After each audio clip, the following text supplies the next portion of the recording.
Bismillahirrahmanirrahim. Assalamu alaikum students. Today we have lecture number 2 and chapter number 9, which is transport. And today our topic of discussion is blood vessels. Blood vessels किसको बोलते हैं? Blood vessels कहते हैं blood जो blood को vessels carry करती हैं, जो ब्लड को ट्रांसपोर्ट करती हैं, ठीक है, वो नालियाँ, वो वेसल्स जो ब्लड को ट्रांसपोर्ट करती हैं, जो सर्कुलेटरी सिस्टम में इन्वॉल्व होती हैं। हमने पीछे डिस्कस किया था कंपोनेंट ऑफ सर्कुलेटरी सिस्टम, उसमें हमने देखा था heart, blood and blood vessels. हमने हार्ट को भी डिस्कस किया है, ठीक है, हमने ब्लड को भी डिस्कस किया। आज हम डिस्कस करेंगे ब्लड वेसल्स जो ब्लड को ट्रांसपोर्ट करती हैं हार्ट से, और हार्ट की तरफ और हार्ट से दूर, towards the heart and away from heart, ठीक है। तो ब्लड वेसल्स क्या होती हैं? Transport blood through out the body, कि पूरी बॉडी के अंदर ब्लड वेसल्स क्या करती हैं? ब्लड को ट्रांसपोर्ट करती हैं। अब there are 3 main blood vessels, 3 main blood vessels हैं, जिसमें आती हैं arteries, veins and capillaries. Arteries, veins and capillaries. अब आर्टरीज क्या करती हैं? ये 3 मेन ब्लड वेसल्स हैं। जब हमने कंपोनेंट पढ़ा था, हम सर्कुलेटरी सिस्टम को डिस्कस कर रहे थे। सर्कुलेटरी सिस्टम में 3 चीज़ें इन्वॉल्व होती हैं, हार्ट भी होता है, ब्लड भी होता है, ब्लड वेसल्स भी होती हैं। हार्ट अपनी प्लेस पे काम कर रहा है, ठीक है, ब्लड भी काम कर रहा है, लेकिन जो ब्लड को ट्रांसपोर्ट करना है, हमने हार्ट जब पढ़ा था उसमें देखा था 2 तरह का ब्लड होता है, डीऑक्सीजनेटेड ब्लड और ऑक्सीजनेटेड ब्लड। जो ऑक्सीजनेटेड ब्लड होता है जिसमें ऑक्सीजन होती है, और डीऑक्सीजनेटेड ब्लड होता है जिसमें पुअर ऑक्सीजन होती है, मतलब ऑक्सीजन की अमाउंट थोड़ी कम होती है, ठीक है। तो ये जो दोनों हमने ब्लड पढ़े थे, अब ये ब्लड पूरी बॉडी में ट्रांसपोर्ट होते हैं, ठीक है। तो ये क्या होते हैं? ये ब्लड के पास, हार्ट के पास जाते हैं, डीऑक्सीजनेटेड ऑक्सीजनेटेड में कन्वर्ट होता है, और फिर वो बॉडी को पास करवाते हैं। तो ये सारा काम कौन कर रहा है? ये कर रहा है ब्लड वेसल्स, ठीक है। तो हम arteries, veins and capillaries 3 blood vessels हैं। जो आर्टरीज हैं वो कैरी करती हैं ब्लड को अवे फ्रॉम हार्ट, मतलब हार्ट से अवे लेके जाती हैं, दूर लेके जाती हैं, दूसरी बॉडी में लेके जाती हैं। जो वेन्स हैं वो कैरी करती हैं ब्लड को टूवर्ड्स हार्ट, मतलब हार्ट की तरफ लेके आती हैं। और जो कैपिलरीज होती हैं वो एक्सचेंज करती हैं मटेरियल को बिटवीन ब्लड एंड टिश्यू, कि बॉडी के अंदर जो टिश्यू और ब्लड है उनके अंदर जो मटेरियल एक्सचेंज हो रहा है, ठीक है, वो एक्सचेंज का काम जो है वो कैपिलरीज करती हैं। इनका सरफेस एरिया भी क्या होता है?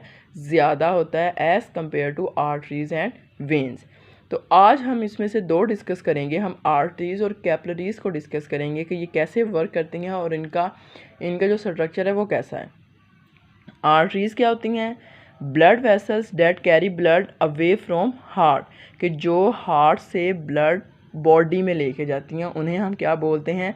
आर्टरीज बोलते हैं, ठीक है। इन अडल्ट आर्टरीज कैरी, जो अडल्ट होते हैं, बड़े होती हैं आर्टरीज, ठीक है, अडल्ट, इनके अंदर अडल्ट क्या होते हैं? जो जानदार बड़े होते हैं, ठीक है। तो अडल्ट के अंदर जो आर्टरीज हैं वो कैरी करती हैं ऑक्सीजनेटेड ब्लड, क्योंकि ये ब्लड हार्ट की तरफ जाना, हार्ट से अवे जाना है, तो तब ब्लड को ऑक्सीजन मिल चुकी होती है, ठीक है। तो हार्ट जो ब्लड बॉडी को देता है वो ऑक्सीजन वाला ब्लड देता है, तो ऑक्सीजनेटेड ब्लड होता है जो आर्टरीज लेके जाती हैं, ठीक है, हार्ट से अवे, हार्ट से दूर, मतलब पूरी बॉडी में जो ब्लड लेके जाती हैं वो कौन सा होता है? ऑक्सीजन वाला ब्लड होता है। स्वाय पल्मोनरी किससे रिलेटेड है? लंग्स से रिलेटेड है, क्योंकि जब लंग्स में लेके जाना है तब उसके अंदर ऑक्सीजन अभी नहीं होती, वो आर्टरीज डीऑक्सीजनेटेड ब्लड को लेके जाती है। जब लंग्स के पास जाता है फिर उसमें ऑक्सीजन आती है, ठीक है। अब आगे देखें, इस सब में होता है ऑक्सीजनेटेड, सिर्फ किसके अलावा? पल्मोनरी के अंदर कौन सा होता है? डीऑक्सीजनेटेड ब्लड, मतलब जिसमें पुअर ऑक्सीजन होती है। उसके बाद स्ट्रक्चर देखें, ये तो हमने फंक्शन पढ़ लिया कि आर्टरीज का फंक्शन क्या है, ठीक है, और ये कौन से ब्लड को लेके जाती हैं? ऑक्सीजनेटेड ब्लड को। उसके बाद स्ट्रक्चर हम डिस्कस करेंगे कि आर्टरीज की 3 वॉल्स होती हैं। कैसी बनी होती हैं? 3 वॉल से बनी होती हैं आर्टरीज, ठीक है, जो क्या होती हैं? थिक होती है, मतलब मोटी होती हैं। अब आउटर, मिडल एंड इनर, ये 3 वॉल से क्या बनी होती हैं? आर्टरीज बनी होती हैं। Outer wall, middle layer, 3 layers हैं, outer layer, middle layers and inner layers. Outer layer किसकी बनी होती है, ये हम चैप्टर नंबर 4 में टिश्यूज़ को डिटेल से डिस्कस कर चुके हैं, ठीक है। तो जैसे हमारे ब्लड के अंदर भी टिश्यू कनेक्टिव टिश्यूज़ होते हैं, तो इसी तरह जो आउटर लेयर है वो किसकी बनी होती हैं, कनेक्टिव टिश्यूज़ की बनी होती हैं। उसके बाद जो मिडल लेयर है वो इलास्टिक टिश्यू, ठीक है, और स्मूथ मसल्स। कौन से मसल्स हैं, स्मूथ, हमने यहाँ पे स्केलेटल मसल, स्मूथ मसल, ये चैप्टर नंबर 4 में इन सारे मसल्स को, टिश्यूज़ को डिटेल से डिस्कस किया हुआ है, ठीक है। तो इलास्टिक टिश्यू और स्मूथ मसल्स की मिडल लेयर बनी होती है। जो इनर लेयर होती है वो एंडोथीलियल टिश्यू, एंडो जब भी कहीं वर्ड आता है एंडो मीन होता है इनर साइड, तो इसलिए जो इनर लेयर है वो एंडोथीलियल टिश्यू की बनी होती है। उसके बाद इसके अंदर होलो होता है, इंटरनल कैविटी, मतलब दरमियान वाली एक होलो खाली सी कैविटी होती है, उसे हम बोलते हैं ल्यूमेन। ल्यूमेन उसी को कहते हैं, होलो खाली कैविटी को हम ल्यूमेन कहते हैं, और ल्यूमेन से ही ब्लड जो क्या करता है, फ्लो करता है, ठीक है। ये तो उसका स्ट्रक्चर था। और ब्लड बेसिकली पास कहाँ से होता है, इसके अंदर जो खाली जगह होती है उसे हम ल्यूमेन बोलते हैं, उससे ब्लड क्या होता है, पास होता है। तो आपने ये इतने कॉम्प्लिकेटेड नहीं है, सिंपल इसका स्ट्रक्चर है, ठीक है। इसको हम इतनी डिटेल में जाएंगे भी नहीं, तो ये सिंपल आपने 3 लेयर्स किस किस की बनी होती हैं ये आपको पता है। ल्यूमेन में से ब्लड पास होता है, और इसका आर्टरीज का मेन फंक्शन क्या है, इसकी आगे डायग्राम देखें। जैसे ये क्या है, ये एक आर्टरी है, ये क्या है, आर्टरी है, ये इसकी इनर लेयर है, सॉरी इधर से हम आउटर से देखते हैं पहले। ये इसकी क्या है, बाहर वाली आउटर लेयर है, ये इसकी मिडल लेयर है ये वाली, और ये कौन सी है, इनर लेयर है। ये किसकी बनी हुई है, कनेक्टिव टिश्यू की, ये इलास्टिक और स्मूथ मसल्स की, और ये किसकी बनी है, एंडोथीलियल टिश्यू की। तो ये क्या है, एक थिक है, थिक होती है, ये आर्टरी है। उसके बाद आर्टरीज अकेली काम नहीं करती कि आर्टरीज हम कहें कि अलहदा काम कर रही है, वेन्स अलहदा काम कर रही है, वो इंटरकनेक्ट होती हैं किसके साथ, कैपिलरीज के साथ, नेटवर्क होता है कैपिलरीज का, ठीक है। ये देखें, और जिसके थ्रू ये कनेक्ट होती हैं, क्योंकि आर्टरीज कनेक्ट हो रही हैं इसकी तरफ, इसे आर्टरियोल्स बोलते हैं, मतलब जो ब्रांच निकल रही है कैपिलरीज की तरफ उसे हम क्या बोलते हैं, आर्टरियोल्स। ये इधर से जा रही हैं तो ये क्या है, आर्टरियोल्स। अब ये कैपिलरीज आगे हम पढ़ेंगे, ठीक है। यहाँ तक थे हमारे पास आर्टरीज, ठीक है, समझ आइए बेटा यहाँ तक। आगे हम देखते हैं कि कैपिलरीज क्या होती हैं। कैपिलरीज स्मॉलेस्ट ब्लड वेसल्स हैं, छोटी छोटी, ये देखें इसके अंदर से ब्लड पास, छोटी छोटी ब्लड वेसल्स होती हैं, formed by the division of arterioles, कि आर्टरियोल्स डिवाइड होती हैं, ठीक है। ये आर्टरियोल्स की डिवीजन होती है तो क्या बनती हैं, मतलब ये बहुत सी ब्रांचेस में डिवाइड हो जाती हैं, आगे मज़ीद इधर कोई जा रही है कोई इधर जा रही है, तो ब्रांचेस में डिवाइड हो जाती हैं, वो क्या बना देती हैं, कैपिलरीज। अब इसका फंक्शन क्या होता है, ये एक्सचेंज करती है मटेरियल को बिटवीन ब्लड एंड टिश्यू।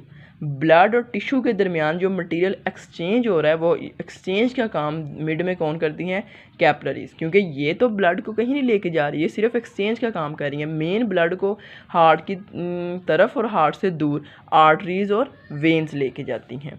उसके बाद है स्ट्रक्चर देखें कैपिलरीज का, इसमें इसकी जो वॉल्स होती है वो सिंगल होती है, क्योंकि ये देखें ये इसकी जो दीवार है वो क्या है, सिंगल लेयर की होती है। वो सिंगल लेयर कौन सी होती है, एंडोथीलियम।